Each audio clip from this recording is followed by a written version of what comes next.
Big boss winner Pallavi Prashanth కు ఎట్టకేలకు bail వచ్చింది. షరతులతో కూడిన బెయిల్ ను మంజూరు చేసింది నాంపల్లి కోర్టు. 15,000 జరినామా, 2 పూచీకత్తుతో పల్లవి ప్రశాంత్ కు బెయిల్ ఇచ్చింది. బిగ్ బాస్ విన్నర్ ను ప్రకటించిన రోజు జూబ్లీ హిల్స్ లోని అన్నపూర్ణ స్టూడియోస్ వద్ద అనుమతి ర్యాలీ, బస్సులపై దాడి కేసులో పోలీసులు పల్లవి ప్రశాంత్ తో సహా అతని అనుచరులపై కేసు నమోదు చేశారు. ఈ కేసులో A1 గా పల్లవి ప్రశాంత్ ను 2 రోజుల క్రితం అరెస్టు చేశారు పోలీసులు. బిగ్ బాస్ సీజన్ 7 విన్నర్ ప్రకటన తర్వాత ఆదివారం డిసెంబర్ 17న అన్నపూర్ణ స్టూడియోస్ దగ్గర పల్లవి ప్రశాంత్, రన్నరప్ అమర్దీప్ అభిమానుల మధ్య గొడవ జరిగింది. 2 వర్గాలు రెచ్చిపోయి కొట్టుకున్నారు. 6 సిటీ ఆర్టీసీ బస్సులను ధ్వంసం చేశారు. బస్సు అద్దాలు పగలగొట్టారు. బందోబస్తు కోసం వచ్చిన పంజాగుట్ట పోలీస్ వెహికల్ తో పాటు బెటాలియన్ బస్సు అద్దాలను ధ్వంసం చేశారు. జూబ్లీహిల్స్ చెక్పోస్టు దగ్గర హంగామా సృష్టించారు. 2 వర్గాల రాళ్ల దాడిలో పలు కార్ల అద్దాలు పగిలిపోయాయి.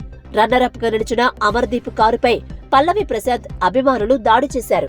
ఈ అల్లర్లపై Bigg Boss season 7 winner Pallavi Prashanth పై జూబ్లీహిల్స్ పోలీస్ స్టేషన్ లో కేసు నమోదైంది. పల్లవి ప్రశాంత్ పై section 147, 148, 290, 353, 427 RW, 149 IPC section 3 PDPP act కింద కేసు నమోదు చేశారు. పల్లవి ప్రశాంత్ ని A1 గా, అతని సోదరుడు మనోహర్ ను A2 గా, A3 గా ఫ్రెండ్ వినయ్ ని చేర్చారు. ఈ క్రమంలోనే పోలీసులు పల్లవి ప్రశాంత్ అలియాస్ రైతు బిడ్డను అరెస్టు చేశారు.